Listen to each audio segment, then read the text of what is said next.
135 గజాల భూమి కేవలం 8 లక్షలకే. ప్రతి నెల 10,000 మంత్లీ రెంటల్ ఇన్కమ్. ఓకే, నాకు ఒకటి అర్థం కాలేదు. నాకు ఇది మీరు ఇబ్బంది పడకుండా సమాధానం చెప్పండి. చంద్రబాబు నాయుడు గారే బుద్ధా వెంకన్నను అడగకుండా కేసీఆర్ నాని గారిని పార్టీలోకి తీసుకోరు అంటే అంత ప్రాధాన్యతను మీకు ఇస్తున్నారు. విజయవాడ పశ్చిమ నియోజకవర్గానికి బుద్ధా వెంకన్నది విడదీయరాని సంబంధం ఇక్కడ. అలాంటిది ఎక్కడి నుంచో వచ్చిన సుజనా చౌదరి గారు కూటమి అభ్యర్థిగా గెలిచి ఆ విజయంలో మీరు కీలక పాత్ర. ఈరోజు దుర్గా గుడిని చేతిలోకి తీసుకొని నాకు తెలియకుండా ఇక్కడ ఎవ్వరికి కూడా వర్కులు ఇవ్వకూడదు, టెండర్లు ఇవ్వకూడదు, నేను చెప్పిన వారికే ఇవ్వాలని ఆయన శాసిస్తున్నారట. అప్పుడు బుద్ధా వెంకన్న గారి యొక్క ప్రాధాన్యత ఏంటి? చంద్రబాబు నాయుడు గారే పార్టీ అధినాయకుడు, రాష్ట్ర ముఖ్యమంత్రి, అంతటి ప్రాధాన్యత మీకు ఇస్తున్నారు. మరి మీ మద్దతుతో గెలిచిన సుజనా చౌదరి గారు ఎందుకు ఇవ్వట్లేదు? సుజనా చౌదరి గారు నాకు తెలిసి కాంట్రాక్ట్లో ఆ విషయాల్లో పాప ఆయన ఏళ్ళు పెట్టడం మళ్ళీ మనం అది ఉన్నట్టు మాట్లాడుకోవాలి. ఎందుకంటే అలా చెప్పే వ్యక్తి కూడా కాదు ఆయన చేసే కాంట్రాక్ట్లో ఈ దొరకూడి కాంట్రాక్ట్లో ఆయన కావాలని కాదు, నా ఆదేశాలు లేకుండా ఎవరికి ఇవ్వకండి అంటే ఇప్పుడు బుద్ధా వెంకన్న గారు చూసి ఇప్పుడు సోన్సో మా వాళ్ళు వచ్చారండి అదేదో ఉందంట షాప్ అలాంటివన్నీ అడగవచ్చు అంటే చెప్పింది అన్ని రోమర్స్ కానీ అతను అలా చెప్పే వ్యక్తి కూడా కాదు, అలాంటి వ్యక్తి కాదు. అది కూడా మనం ఉన్నట్టు చెప్పుకోవాలి. మనం అది ఎవరో ఇవన్నీ రాజకీయాల్లో రోమర్స్ అండి, రోమర్స్ ఉంటాయి. అవి రోమర్స్ని మనం రోమర్స్ గారిని తీయాలి కానీ ఆయన అలా చెప్పే వ్యక్తి కూడా కాదు. అంతవరకు మాత్రం నేను చెప్తున్నాను కదా.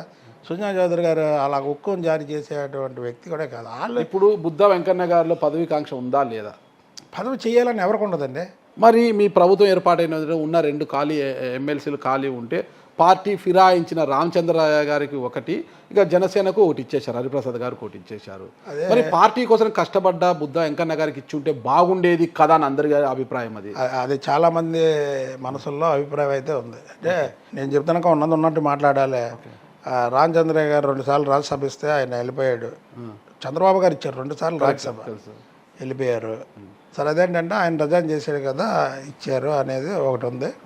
మరి అది చంద్రబాబు గారు మరి ఎందుకు ఇచ్చారో ఏంటో మరి దాన్ని మనం వ్యతిరేకించకూడదు. అయితే ప్రజల్లోని పార్టీలోని పార్టీ కార్యకర్తల్లో మాత్రం అది ఉంది. ఇది రామచంద్రయ్య గారికి ఇవ్వడం కరెక్ట్ కాదనేది ప్రతి ఒక్కరిలో ఉంది. అంటే భవిష్యత్తులో ఖాళీగా ఏర్పడే ఎమ్మెల్సీ స్థానాల్లో బుద్ధా వెంకన్న గారికి అవకాశం ఉండొచ్చు. చంద్రబాబు గారు నాకు ఏదో ఒకటి చేస్తాడనే ధైర్యం, నమ్మకం మాత్రం నాకు ఉంది. అందులో చంద్రబాబు కన్నా లోకేష్ గారి టీంలో బుద్ధా వెంకన్న గారు చాలా కీలకంగా ఉంటారు, లోకేష్ గారికి చాలా దగ్గరగా ఉంటారంటున్నారు కదా. మరి లోకేష్ గారి టీంకి అందరికీ కూడా న్యాయం జరిగింది, ఆ కోవలో బుద్ధా వెంకన్న గారికి కూడా న్యాయం జరుగుతుందా? తప్పకుండా. నేను చెప్పాను కదండి, చంద్రబాబు నాయుడు గారి కుటుంబానికి నేను అభిమానిని. పార్టీ కంటే నాకు చంద్రబాబు నాయుడు గారి కుటుంబం అంటే ప్రాధాన్యత ఇస్తాను నేను. కాబట్టి తప్పకుండా చేస్తారు. అది దాంట్లో మనం రెండో ఆలోచన నాకు ఇస్తారో ఎవరో అనే భయం, అది మా బెంగ అవి లేవు నాకు. అసలు రాష్ట్రం ఏపీలో లా అండ్ ఆర్డర్ అసలు క్షీణించిపోయింది, దీన్ని క్రమబద్ధీకరించి రాష్ట్రపతి పాలన పెట్టాలని ఢిల్లీకి వెళ్ళి వాళ్ళు ధర్నాలు చేశారు. 15 రోజుల్లో రాష్ట్రంలో ఇదైపోయింది, అరాచకం పెరిగి అరాచకం. ఆ 30 రోజులు ఆయన పాలన తీయండి, 30 రోజులు ఈయన పాలన తీయండి. ఏ నాయకుడి మీద దాడి జరిగింది, ఎవరి మీద చేశారో, వాళ్ళు ఎంతమంది మీద చేశారో, చిన్న గొడవలు. ఇది మా దాంట్లో జరిగిన స్ట్రీట్ గొడవలు చిన్న ఒక 5-6 జరిగినాయి. దానికి అసలు జగన్మోహన్ రెడ్డి ఏంటంటే అసలు నాతో ఎవడొస్తాడు ఎవడు రాడు, ఢిల్లీ తోక వేసుకున్నాడు. మా మీద కాదు, అది తోక వేసుకున్నాడు. ఎవరు వస్తారో ఎవరు రారు. ఇప్పుడు చూశారు కదా, ఈ కొడాలి నాని, వంశీ, రోజా వీళ్ళందరూ మాట్లాడారు, ఇప్పుడు మాట్లాడట్లేదు. ఇవన్నీ తెలిస్తే కదా ఏమో అసలు ఎవరు వస్తారు మన వెనకథలు ఎవరు. ఫైనల్ కూడా అడుగుతున్నారు, రోజా గారు అన్నారు కాబట్టి ఆర్కే రోజా గారికి ఏపీ రాజకీయాల నుంచి తమిళనాడు రాజకీయాల్లోకి వెళ్ళనున్నారు అనేసి వార్తలు వస్తున్నాయి కదా, దాని గురించి మీ కామెంట్ ఏంటి? ఇప్పుడు నేను రాజకీయాల్లో జగన్మోహన్ రెడ్డిని విమర్శిస్తా, రాజకీయంగా విమర్శించాను తప్ప ఇప్పుడు వరకు ఏదన్నా వ్యక్తిగతంగా విమర్శించాను చెప్పండి, మీరు చెప్పండి. 5 ఏళ్ళు నేను వ్యక్తిగతంగా విమర్శించాల. రాజకీయ సిద్ధాంతాలను విమర్శించవచ్చు, వీళ్ళు వ్యక్తిగతంగా వెళ్ళారు కాబట్టి వీళ్ళు రాష్ట్రాల్లో పనికిరారు అనేది మాత్రం ముద్ర పడిపోయింది ప్రజల్లో.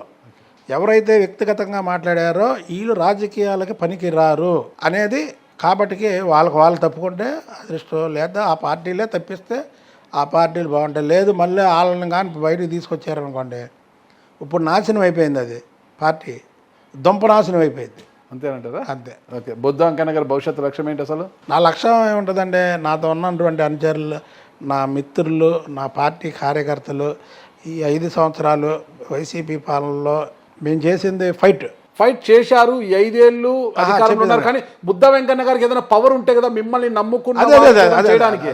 బాధగానే ఉంటుంది. మేము చేసింది ఫైట్. ఎంతోమంది అడుగుతారు నన్ను, అంత ధైర్యం ఏంటని.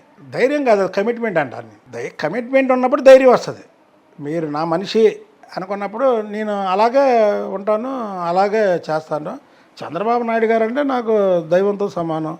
ఆయన ఎవరినేమన్నా కానీ మిమ్మల్ని నమ్ముకున్న వారికి ఇప్పుడు ఇట్లా న్యాయం చేస్తారు. మీకు ఒక అధికారం లేదు, పవర్ లేదు. మీరు పార్టీ అధికారంలో ఉంది, కానీ బుద్ధ వెంకన్న గారికి పవర్ లేదు. మీ చుట్టూ చాలా మంది ఉన్నారు, మిమ్మల్ని నమ్ముకొని పదుల సంఖ్యలో ఉన్నారు కదా. మీ క్యాడర్కి, మిమ్మల్ని నమ్ముకున్న వారికి ఏ విధంగా న్యాయం చేస్తారు? అదే చంద్రబాబు గారు ఆలోచించి చేస్తారు. అది ఆయన ఇష్టం అండి. అదే నేను ఇక ఆయన పనిదే. మీరు అన్నది పవర్ ఉంటేనే వెనకాతల వాళ్ళకి న్యాయం చేస్తాము, పవర్ లేకపోతే న్యాయం చేయలేము. అది చంద్రబాబు గారు, లోకేష్ బాబు గారు ఇష్టం. వాళ్ళు విజయవాడలో ఒక గట్టి వ్యక్తి మనకు ఉండాలిరా అనుకుంటే చేస్తారు, లేదంటే చేయకపోయినా నేను మీ పార్టీకి విధేయుడుగా ఒక వాళ్ళతోనే ఉంటాను. పార్టీ కాదండి, చంద్రబాబు గారి కుటుంబానికి విధేయుడిగా ఉంటా. విధేయుడు.